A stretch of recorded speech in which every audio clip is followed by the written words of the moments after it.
ಕಾಂಗ್ರೆಸ್ನ ಮೊದಲ ವಿಕೆಟ್ ಪತನವಾಗಿದೆ. ಈಗ ಅಕ್ರಮ ಹಣ ವರ್ಗಾವಣೆ ಪ್ರಕರಣದಲ್ಲಿ ಸಚಿವನ ತಲೆದಂಡವಾಗಿದೆ. ಮುಖ್ಯಮಂತ್ರಿಗಳು ಕೂಡ ಸಚಿವನ ರಾಜೀನಾಮೆಯನ್ನ ಅಂಗೀಕರಿಸಿದ್ದಾರೆ. ಈಗ ರಾಜೀನಾಮೆಯನ್ನ ಕೊಟ್ಟಿದ್ದಾರೆ ಗ್ರಾಮೀಣಾಭಿವೃದ್ಧಿ ಸಚಿವ. ರಾಜಭವನದಿಂದ ಆದೇಶ ಹೊರಬೀಳೋದು ಮಾತ್ರ ಬಾಕಿ ಇದೆ. ಅಕ್ರಮ ಹಣ ವರ್ಗಾವಣೆ ಪ್ರಕರಣದಲ್ಲಿ ಈಗ ರಾಜೀನಾಮೆಯನ್ನ ಗ್ರಾಮೀಣಾಭಿವೃದ್ಧಿ ಸಚಿವ ಕೊಟ್ಟಿರುವಂತದ್ದು. ಪ್ರಮುಖವಾಗಿ ಒಂದು ಕಡೆ ಅಕ್ರಮ ಹಣ ವರ್ಗಾವಣೆ ಪ್ರಕರಣದಲ್ಲಿ ಜಾರ್ಖಂಡ್ನ ಗ್ರಾಮೀಣಾಭಿವೃದ್ಧಿ ಸಚಿವನಿಂದ ರಾಜೀನಾಮೆ ಸಲ್ಲಿಕೆಯಾಗಿದೆ. ಸಿಎಂಗೆ ರಾಜೀನಾಮೆ ಪತ್ರವನ್ನ ನೀಡಿದ್ದಾರೆ ಆಲಂಗೀರ್ ಆಲಂ. ಮುಖ್ಯಮಂತ್ರಿ ಚಂಪೈ ಸೊರೆನ್ ರಾಜೀನಾಮೆ ಅವರಿಗೆ ಸಲ್ಲಿಕೆಯನ್ನ ಮಾಡಿರುವಂತದ್ದು ಪ್ರಮುಖವಾಗಿ.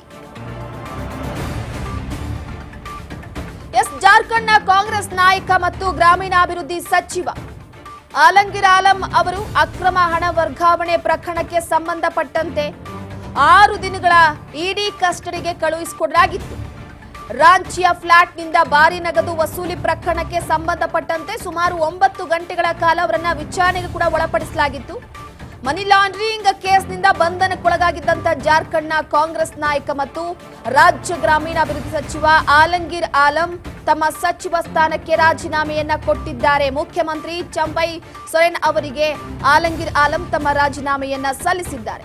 ಅವರನ್ನ 6 ವರ್ಷಗಳ ಕಾಲ ಪಕ್ಷದಿಂದ ಹೊರಹಾಕಲಾಗಿದೆ. ಈಗ ರಾಜೀನಾಮೆಯನ್ನ ಅಂಗೀಕರಿಸಿದ್ದಾರೆ ಮುಖ್ಯಮಂತ್ರಿ. ಸಂಪುಟದಿಂದ ಕೈಬಿಡುವಂತೆ ರಾಜ್ಯಪಾಲರಿಗೆ ಪತ್ರವನ್ನ ಬರೆದಿದ್ದಾರೆ. ಕೆಲ ಸಮಯದ ಬಳಿಕ ಈ ಪತ್ರದ ಹಿನ್ನೆಲೆಯನ್ನ ರಾಜಭವನದಿಂದಲೂ ಕೂಡ ಆದೇಶ ಹೊರಬೀಳಲಿದೆ. ಹಣ ವಸೂಲಿಗೆ ಸಂಬಂಧಪಟ್ಟಂತೆ ಪ್ರಕರಣದಲ್ಲಿ ಇಡಿ ಸಮನ್ಸ್ ನಂತರ ಆಲಂಗೀರ್ ಅವರು 6 ದಿನಗಳ ಇಡಿ ಕಸ್ಟಡಿಗೆ ಕಳುಹಿಸಲಾಗಿತ್ತು. ಅವರ ವೈಯಕ್ತಿಕ ಕಾರ್ಯದರ್ಶಿ ಸಂಜಯ್ ಲಾಲ್ ಅವರ ಮನೆ ಕೆಲಸಗಾರ ಜಹಂಗೀರ್ ಆಲಂ ಅವರ ಮನೆಯಲ್ಲಿ 35 ಕೋಟಿ ರೂಪಾಯಿ ಹಣವನ್ನ ಇಡಿ ವಶಪಡಿಸಿಕೊಂಡಿತ್ತು. ನಗದು ವಶಪಡಿಸಿಕೊಂಡ ನಂತರ ಇಡಿ ಈಗಾಗಲೇ ಜಹಂಗೀರ್ ಅವರನ್ನ ಹಾಗೆ ಲಾಲ್ ಅವರನ್ನ ಬಂಧಿಸಿತ್ತು. ಇಡಿ ಆಲಂಗೀರ್ ಆಲಂ ಅವರ ಪಿಎಸ್ ಇತರ ನಿಕಟ ಸಹಚರ ನಿವಾಸಗಳ ಮೇಲೆ ಕೂಡ ದಾಳಿಯನ್ನ ಮಾಡಿತ್ತು. ಆಗ 35.23 ಕೋಟಿ ರೂಪಾಯಿ ಮೌಲ್ಯದ ಅಪಾರ ನಗದು ಕೂಡ ಪತ್ತೆಯಾಗಿತ್ತು. ಇಡಿ ಲಾಲ್ ಅವರ ನಿವಾಸದಿಂದ 10 ಲಕ್ಷ ರೂಪಾಯಿ ಮತ್ತು ಅವರ ಪತ್ನಿಯ ನಿರ್ಮಾಣ ಕಂಪನಿ ಪಾಲುದಾರ ಮುನಾ ಸಿಂಗ್ ಅವರ ನಿವಾಸದಿಂದಲೂ ಕೂಡ 2.93 ಕೋಟಿ ರೂಪಾಯಿಯನ್ನ ವಶಪಡಿಸಿಕೊಂಡಿತ್ತು. ಜಹಾಂಗೀರ್ನ ಫ್ಲಾಟ್ನಿಂದ ಪಡೆದಂತ ಹಣವು ತನಗೆ ಸೇರಿದ್ದು ಅಂತ ಲಾಲ್ ಆರಂಭದಿಂದಲೂ ಕೂಡ ನಿರಾಕರಣೆ ಮಾಡಿದ್ರು. ಆದ್ರೆ ದೃಢವಾದಂತಹ ಸಾಕ್ಷ್ಯ ಮತ್ತು ಜಹಾಂಗೀರ್ ಹೇಳಿಕೆಯ ನಂತರ ತನಿಖಾ ಸಂಸ್ಥೆ ಅವರನ್ನ ಬಂಧಿಸಿತ್ತು.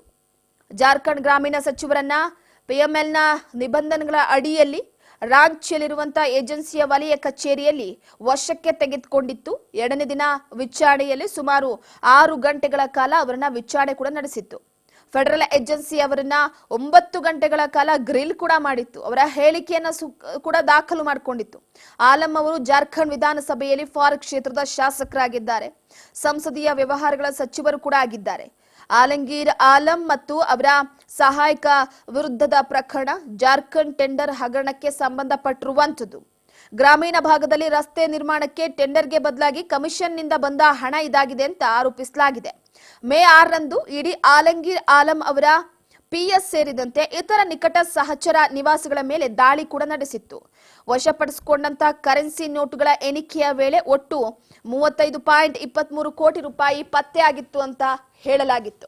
ಜಾರ್ಖಂಡ್ ಕಾಂಗ್ರೆಸ್ ನಾಯಕನ ತಲೆದಂಡವಾಗಿರುವಂತದ್ದು ಇಲ್ಲಿ ಆಲಂಗೀರ್ ಆಲಂ ಅವರು ಅಕ್ರಮ ಹಣ ವರ್ಗಾವಣೆ ಪ್ರಕರಣಕ್ಕೆ ಸಂಬಂಧಪಟ್ಟಂತೆ 6 ದಿನಗಳ ಇಡಿ ಕಸ್ಟಡಿಗೆ ಅವರನ್ನ ಕಳುಹಿಸಲಾಗಿತ್ತು. 10 ಅಲ್ಲ 20 ಅಲ್ಲ ಸುಮಾರು 35.23 ಕೋಟಿ ಮೌಲ್ಯದ ಅಪಾರ ನಗದು ಪತ್ತೆಯಾಗಿತ್ತು. ಅದನ್ನ ವಶಪಡಿಸಿಕೊಂಡಂತ ಇಡಿ ಅವರನ್ನ ವಿಚಾರಣೆಗೆ ಒಳಪಡಿಸಲಾಗಿತ್ತು. ಹೇಗ್ ಬಂತು ಈ ಅಕ್ರಮ ಹಣ, ಎಲ್ಲಿಂದ ಬಂತು ಅನ್ನುವಂತಹ ವಿಚಾರಣೆಯನ್ನ ನಡೆಸ್ತಾ ಇತ್ತು. ತಿಳಿದು ಬಂದಂತಹ ಮಾಹಿತಿ ಪ್ರಕಾರ ಜಾರ್ಖಂಡ್ ಟೆಂಡರ್ ಹಗರಣಕ್ಕೆ ಸಂಬಂಧಪಟ್ಟಂತೆ ಗ್ರಾಮೀಣ ಭಾಗದ ರಸ್ತೆ ನಿರ್ಮಾಣಕ್ಕೆ ಟೆಂಡರ್ ಕರೆಯಲಾಗುತ್ತೆ. ಆ ಟೆಂಡರ್ ಬದಲಾಗಿ ಕಮಿಷನ್ ನಿಂದ ಬಂದಂತ ಹಣ ಇದು ಅಂತ ಹೇಳಲಾಗಿತ್ತು.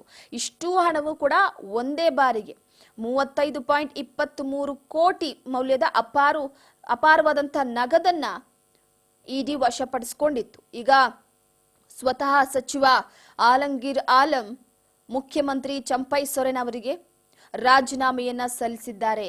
ಅದರ ಜೊತೆಗೆ ಈಗ ಅವರನ್ನ 6 ವರ್ಷಗಳ ಕಾಲ ಪಕ್ಷದಿಂದ ಹೊರ ಹಾಕಲಾಗಿದೆ. ರಾಜೀನಾಮೆಯನ್ನ ಕೂಡ ಅಂಗೀಕಾರ ಮಾಡಿದ್ದಾರೆ. ಅವರನ್ನ ಸಚಿವ ಸಂಪುಟದಿಂದ ಕೂಡ ಕೈ ಬಿಡುವಂತೆ ರಾಜ್ಯಪಾಲರಿಗೆ ಪತ್ರವನ್ನ ಬರೆದಿದ್ದಾರೆ. ಅಧಿಕೃತವಾಗಿ ರಾಜಭವನದಿಂದ ಆದೇಶ ಹೊರಬೀಳಲಿದೆ. ಹಣ ವಸೂಲಿ ಸಂಬಂಧಪಟ್ಟಂತೆ ಆಲಂಗೀರ್ ಅವರನ್ನ ಕಸ್ಟಡಿಗೆ ಕೂಡ ಕಳುಹಿಸಲಾಗಿತ್ತು. ಯಾಕಂದ್ರೆ ಅದ್ರ ಜೊತೆಗೆ ಕೇವಲ ಅವರೊಬ್ರು ಮಾತಲ್ಲ, ಅವರ ವೈಯಕ್ತಿಕ ಕಾರ್ಯದರ್ಶಿ, ಮನೆ ಕೆಲಸಗಾರರು, PS ಇವರೆಲ್ಲರೂ ಕೂಡ ಅವ್ರನ್ನ ಜೊತೆ ವಿಚಾರಣೆಗೆ ಒಳಪಡಿಸಲಾಗಿತ್ತು. ಕೇವಲ 35 ಕೋಟಿ ಮಾತ್ರನ ಅಥವಾ ಅವರ ಮನೆಯಲ್ಲಿ ಏನಾದ್ರೂ ಕೂಡ ಹಣ ಸಿಗುತ್ತಾ ಅಂತ ಖಂಡಿತವಾಗ್ಲೂ ಕೂಡ ಸಂದರ್ಭದಲ್ಲಿ ಲಾಲ್ ಅವರ ನಿವಾಸದಲ್ಲಿ 10 ಲಕ್ಷ ರೂಪಾಯಿ, ಅದ್ರ ಜೊತೆಗೆ ಅವರ ಪತ್ನಿಯ ನಿರ್ಮಾಣ ಕಂಪನಿ ಪಾಲುದಾರ ಮುನ್ನಾ ಸಿಂಗ್ ಅವರ ನಿವಾಸದಲ್ಲಿ 2.93 ಕೋಟಿ ರೂಪಾಯಿ, 2.93 ಲಕ್ಷ ಹಣ ಸಿಕ್ಕಿತ್ತು.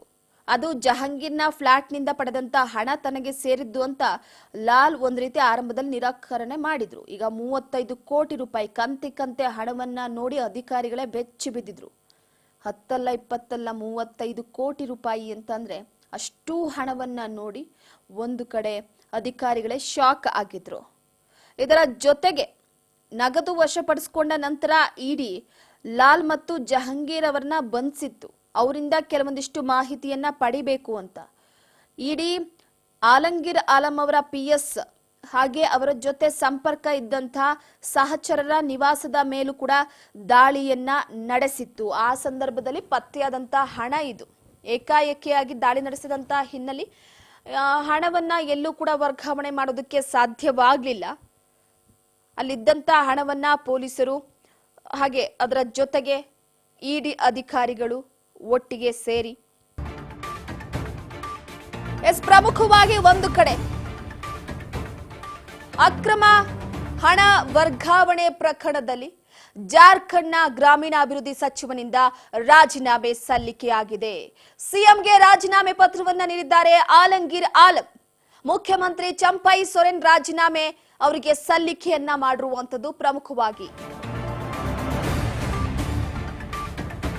ಜಾರ್ಖಂಡ್ನ ಕಾಂಗ್ರೆಸ್ ನಾಯಕ ಮತ್ತು ಗ್ರಾಮೀಣಾಭಿವೃದ್ಧಿ ಸಚಿವ ಆಲಂಗೀರ್ ಆಲಂ ಅವರು ಅಕ್ರಮ ಹಣ ವರ್ಗಾವಣೆ ಪ್ರಕರಣಕ್ಕೆ ಸಂಬಂಧಪಟ್ಟಂತೆ 6 ದಿನಗಳ ಇಡಿ ಕಸ್ಟಡಿಗೆ ಕಳುಹಿಸಿಕೊಡಲಾಗಿತ್ತು. ರಾಂಚಿಯ ಫ್ಲಾಟ್ನಿಂದ ಭಾರಿ ನಗದು ವಸೂಲಿ ಪ್ರಕರಣಕ್ಕೆ ಸಂಬಂಧಪಟ್ಟಂತೆ ಸುಮಾರು 9 ಗಂಟೆಗಳ ಕಾಲ ಅವರನ್ನ ವಿಚಾರಣೆಗೆ ಕೂಡ ಒಳಪಡಿಸಲಾಗಿತ್ತು. ಮನಿ ಲಾಂಡ್ರಿಂಗ್ ಕೇಸ್ನಿಂದ ಬಂಧನಕ್ಕೊಳಗಾಗಿದ್ದಂತ ಜಾರ್ಖಂಡ್ನ ಕಾಂಗ್ರೆಸ್ ನಾಯಕ ಮತ್ತು ರಾಜ್ಯ ಗ್ರಾಮೀಣಾಭಿವೃದ್ಧಿ ಸಚಿವ ಆಲಂಗೀರ್ ಆಲಂ ತಮ್ಮ ಸಚಿವ ಸ್ಥಾನಕ್ಕೆ ರಾಜೀನಾಮೆಯನ್ನ ಕೊಟ್ಟಿದ್ದಾರೆ. ಮುಖ್ಯಮಂತ್ರಿ ಚಂಪೈ ಸೊರೆನ್ ಅವರಿಗೆ ಆಲಂಗೀರ್ ಆಲಂ ತಮ್ಮ ರಾಜೀನಾಮೆಯನ್ನ ಸಲ್ಲಿಸಿದ್ದಾರೆ. ಅವರನ್ನ 6 ವರ್ಷಗಳ ಕಾಲ ಪಕ್ಷದಿಂದ ಹೊರಹಾಕಲಾಗಿದೆ. ಈಗ ರಾಜೀನಾಮೆಯನ್ನ ಅಂಗೀಕರಿಸಿದ್ದಾರೆ ಮುಖ್ಯಮಂತ್ರಿ. ಸಂಪುಟದಿಂದ ಕೈಬಿಡುವಂತೆ ರಾಜ್ಯಪಾಲರಿಗೆ ಪತ್ರವನ್ನ ಬರೆದಿದ್ದಾರೆ. ಕೆಲ ಸಮಯದ ಬಳಿಕ ಈ ಪತ್ರದ ಹಿನ್ನೆಲೆಯನ್ನ ರಾಜಭವನದಿಂದಲೂ ಕೂಡ ಆದೇಶ ಹೊರಬೀಳಲಿದೆ. ಹಣ ವಸೂಲಿಗೆ ಸಂಬಂಧಪಟ್ಟಂತೆ ಪ್ರಕರಣದಲ್ಲಿ ಇಡಿ ಸಮನ್ಸ್ ನಂತರ ಆಲಂಗೀರ್ ಅವರು 6 ದಿನಗಳ ಇಡಿ ಕಸ್ಟಡಿಗೆ ಕಳುಹಿಸಲಾಗಿತ್ತು. ಅವರ ವೈಯಕ್ತಿಕ ಕಾರ್ಯದರ್ಶಿ ಸಂಜಯ್ ಲಾಲ್ ಅವರ ಮನೆ ಕೆಲಸಗಾರ ಜಹಾಂಗೀರ್ ಆಲಂ ಅವರ ಮನೆಯಲ್ಲಿ 35 ಕೋಟಿ ರೂಪಾಯಿ ಹಣವನ್ನ ಇಡಿ ವಶಪಡಿಸಿಕೊಂಡಿತ್ತು. ನಗದು ವಶಪಡಿಸಿಕೊಂಡ ನಂತರ ಇಡಿ ಈಗಾಗಲೇ ಜಹಾಂಗೀರ್ ಅವರನ್ನ ಹಾಗೆ ಲಾಲ್ ಅವರನ್ನ ಬಂಧಿಸಿತ್ತು.